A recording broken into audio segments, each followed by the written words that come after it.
It's already a week. That's what happened on last Sunday, 15th of November, 8 p.m. 16, we tried to meet as many as families possible, visit and comfort and listen and get to know the situation. And 17, same process. The residents from that building were shifted to nearby hotels, Handalan Community Center, and even Chungkin Mansion. Also, the phone numbers were issued by Zubin Foundation, Red Cross Society, ICM, and We Ultimate United. On 19th of November, Fire Department, they distributed pamphlets for fire awareness and fire safety. At the same time, Hong Kong Nepalese Federation, they also organized condolences ceremony. Among with our youth group, we offer prayer and understand the need, the seriousness of the hour. Thanks to all those volunteers, for those who signed for fire crisis relief on Friday, on November 20th. They came in and we had a brief, because due to Corona, we can't have a big number. We went to the same place, we offer our prayers, and we went to the park and we meet those kids, those who were upset because they lost their football player mate. They lost their classmate, they lost their neighbor, they lost someone who's close to them. So we spent some time to play with those kids and hear them and simply ask them to write a card. And we and our team also offered prayer to those families there, those who are in the shock moment of tragedy. You know, one of the family, they live opposite to that incident building, and they were in such a panic because they saw how people were jumping from the building and just to save their life, and how ambulance arrived, how they were giving CPR, and how they saw people were so helpless. So my wife Kitling, she is also reaching them out, connecting them to more psychologists so that they can share their heart, share their grief, share their pain. One of the 18 years old girl on 21st November, she just could not make it, and still many families are in critical situation. So please continue to pray for those who are still in hospital. On Saturday, in Ultimate United activities, in our art class, for our kids to know more about fire safety, they wrote rest in peace cards and their heartfelt prayers for their friends. 50 plus Taoist monk, they also came and offered their prayer. Hong Kong Nepalese Federation, they organized condolences program where all the families of those victims, friends were there to offer their prayers. I saw the family, they lost 5 of their family members. I was standing right there and I was so speechless. I was so blank that I don't know what word, what I can utter, but I was there. By now we have come to know all the family members, their friends, their close friends, their relatives. We will continue to walk with those families in whatever possible way we can help them. I think this video is a little bit long, but I encourage you to watch it till the end. In this video, what next after the fire? How we're going to handle the fire crisis relief after this accident. In this video, I have 3 important appeal and requests to the ethnic minority, to the government, and to Hong Kong people. In this video, I'm also bringing out Yau Tsim Mong community, #1 in subdivided flats. Why it is like that. This video also talks about those who affect the society, also coming up the status of refugees and asylum seeker, which is 14,000 of them. This video also talks about caste system. Please have patience and watch this video. Fire crisis relief, 3 steps. Step #1 is short term, and in short term we will offer prayer, care, counseling, and tangible needs in whatever we can support. It can be financial, it can be food coupons, it can be clothing, it can be shelter, any to many things. We are open for this short term. Second step will be midterm, and in midterm, for the next coming 3 months, we will find out how to support their family, those who are depending on them in Hong Kong as well as in Nepal. And the third step is going to be a long-term step, helping and finding ways and opportunities, skill-based training for those people, those who still survived and family members, and help them to get some job. And for the young kids, we try our best to provide them tutorials, especially in Chinese, English, maths, science, whatsoever, because this is what we do here at Ultimate United. We provide study groups where kids can come after school and can learn. And guys, if you have any comment, If you have any suggestions, please comment below. Now I would like to talk about Yau Tsim Mong community. You will be surprised to know it's number 1 in subdivided, crowded apartments. 15.6% people in this community are ethnic minorities, non-Chinese. And average living space here per person is just 30 square feet. And if you're wondering what is 30 square feet, if you have ever played badminton or even have seen badminton court, so this area, what you see is 30 square feet. We understand that Hong Kong is small, housing problem is big, everybody is trying to get it. But beside that, when these families living in such community, in such dense community, their houses are so small, their rooms are so small, there is no learning desk where the kid can sit down and do their homework. There is no such scenario. Hygiene, virus, everything in those living environment is so low. You will be surprised that 5 floors, 6 floors, 7 floors have no lift. Those stairs, some of them that 2 times a year we go to clean, they're so dirty, not even properly light up. What we found in those stairs, it's really bad poop, pee, smell, stinky things, and many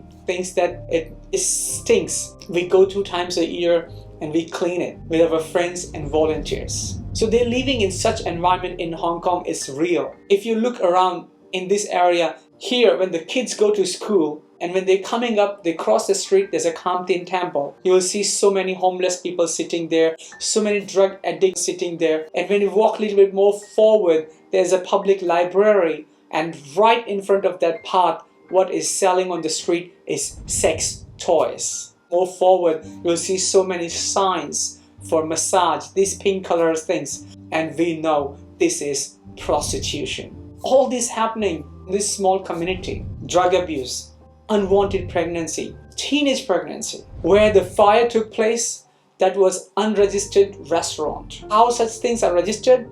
It's called community clubs. There's so many upstairs unregistered, unlicensed clubs are there. But why they exist for the first place? The reason, there's a need. The community living in this environment, they're ethnic minorities, many of them are low income and they can't afford expensive, lavish, big party, big budgets. So they need to find a small community club to arrange birthdays or some small celebration they can come together. So you need to understand in this community what is happening, why happening, why one small fire incident was so severe that 7 people lost their life on the spot same day. Let's go a little bit more deeper in this community. Here I have 3 simple appeal or say requests. Number 1, for the community itself. Those people who come from India, Nepal, in this community have a very strong sense of caste, class, and religion. They are divided in themselves. It's so sad. This is 21st century, but still if their son or daughter marry someone or dating someone who is lower caste, it's really a big mental trauma. It's really a challenge. One of the family, the one who lost their loved one in this tragedy as well, she was blamed. Why this is happening? Because you married the lower caste, you are cursed. Wake up, guys. Human, we, you, me, we are known not by our religion, not by our name, not by our caste, but by our works, by our contribution. So this is my appeal for the communities, those who come from India and Nepal. Please guys, rise up beyond the caste system. Wake up. My second appeal is to government. In this small place called Hong Kong, 14,000 asylum seekers and refugees are living here. Now let me give you the budget that they actually get it from ISS Hong Kong. So here is an asylum family of 5 family members, mother, father, and 3 children. What do they get from the ISS Hong Kong? 7,000 goes for the rent. Now imagine they have to spend in food, clothing, medicine, school, transportation, diapers, books, tuition, and so on. Yes, people may think, oh, they're doing nothing. Some of them get stuck in Hong Kong for 10 years, some of them even more. So I request, I appeal, if government can fast track their cases so they can be settled, whether in Hong Kong or wherever, however they place it, I don't know, but they know it better. Or at least if they can open the doors of opportunity, they can get 3 months or 6 month job, so a job contract or job visa under the monitor of the government officers where they can earn their own bread. Where can you find house in Hong Kong for 5 family members in just $7,000 in Hong Kong? Result, subdivided flats, smaller flats, and that's why average living space is just 30 square feet. So if government can really come up in this and do something, that would be really great.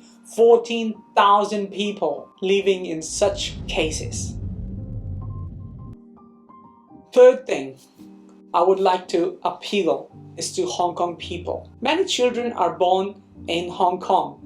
They don't look like Chinese. Why? Because their skin color, their race is different.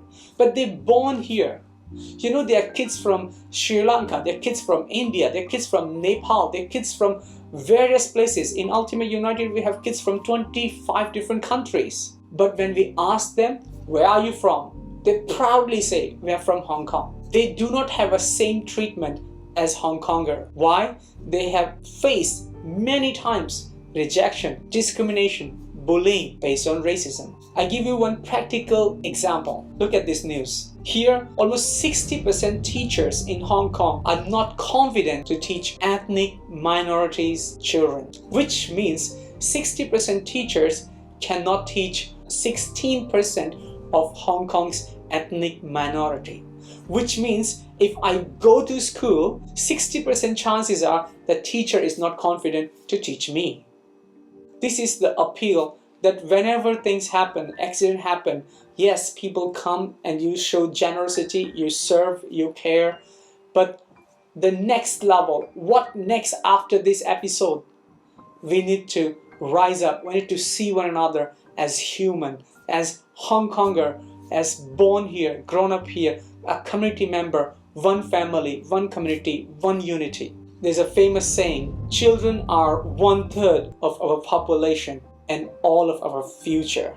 At Ultimate United, for last 9 years, we believe in connecting the community, build stronger families, restore children's opportunity to a better future. How we do it? Through art class, dance class, singing, choir, study group, sports, karate.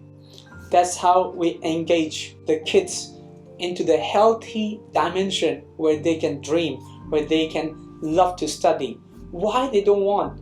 Previously I was reading the news that almost 83% Nepali community students, they don't go to university. Reason? Because they see their parents or their role models mostly working for what? Construction, dishwasher, security guard, or working in the bar or club as a bouncer. So we need to encourage more, or we need to create the program where they can dream more. Here is one of the example how 5 years ago, it's just one of the case that when we met, she was from a broken family, but now this year she went to Band 1 school. So there is no quick fix, overnight success. It takes period of time, it takes faithfulness, and it takes passion to continue what we started at the first place. So I think we need to invest in long term, but we need to take care of the short term, and we need to make mid-term plan as well, so we can evaluate, we can grow.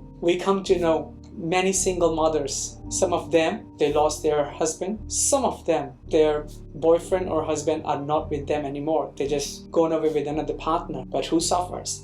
The child. Our aim here at Ultimate United is to help the children, the mother, and women empowerment is one of the way which makes the woman, the single mothers, to dream again, to learn the skill, maybe sewing, even maybe learning how to make essential oils, how to make lip balm. And more than that, we have a course to teach them. It's a human development course called The Journey of Purpose. So those mothers, those who were once broken, forsaken, now they're rising up with confidence, with dream, to raise their children with hope and future. In the coming week, we are organizing with the fire department for the children and the community kids and the families the fire safety program. And this is also appeal for those who are living in subdivided flats. In Hong Kong, this is a rule. The exit door, every exit door, every walkway which leads to any exit, it has to be unobstructed. I have visited the place, I have visited your homes and subdivided flats. The walkway is so small, you put so many things. Now learn the lesson. As per Hong Kong law, it's $100,000 fine for the first time. Second time, $200,000. Third time, $20,000 per day, or even 1 year's prison. So please learn the safety. And once the exit is clear, once people learn fire safety, we can save many lives. In the days to come, we'll be keep organizing, but due to pandemic, the numbers will be so limited. We'll try to do as much as online and as much as for real time. And if you think that this video somebody should see, someone of your friend or government official or someone you think need to see this, please forward this. And if you haven't subscribed the channel, the subscribe will be great.